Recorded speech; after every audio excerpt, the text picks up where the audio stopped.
you finding it? Yeah, no, it's something obviously very different.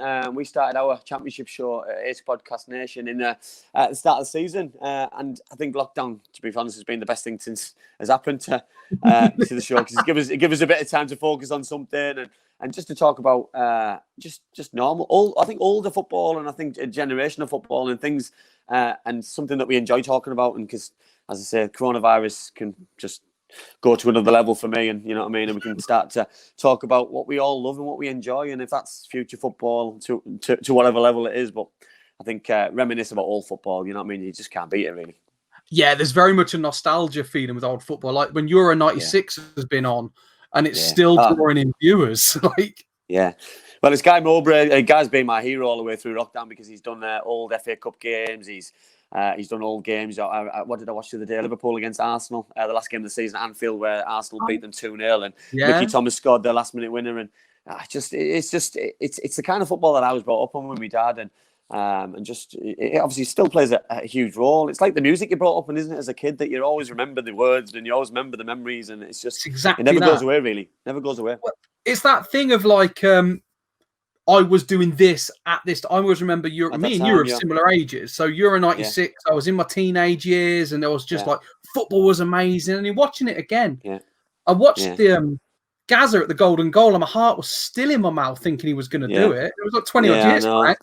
I think as well, every time I watch it and you watch your studs go over the ball, and you think, you know what I mean, we couldn't have been any closer to that golden goal to go to the final. And even his goal against Scotland, and obviously the 4 goals against Holland, you know what I mean, it just makes your hair stand up on your neck and gets you excited. You know what I mean? It's exactly what you said. It's about that you remember where you were. Same as I remember hiding behind my pillows when Stuart Pearce and Chris Waddle missed the penalties against Germany in Italian 90. You know that.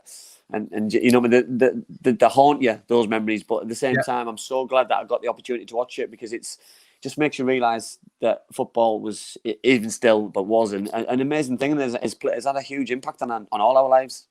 Absolutely right. I mean, in the jobs that we're doing right now, we're both talking about football for a living, and it's that's the boyhood dream, isn't it?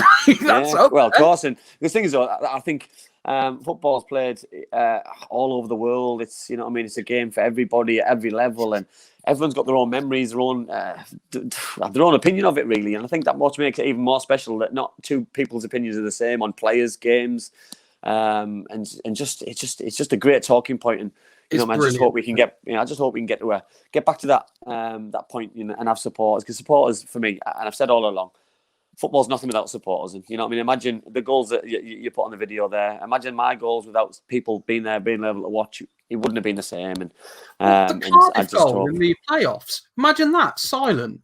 I know. Well, it wouldn't have had a huge impact on me as much as it did. And the memories, what people tell me about, and my first goal at the Riverside for Middlesbrough, and I remember my first full game at Liverpool in front of the Kop. You know what I mean? Full.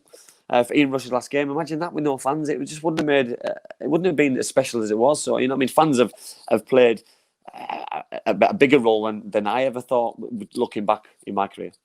And the reality is, I mean, I agree with every single point made. The reality is, you're all fans as well. Like every professional footballer, right up from your David Beckhams to your Ronaldos, are still fans of football.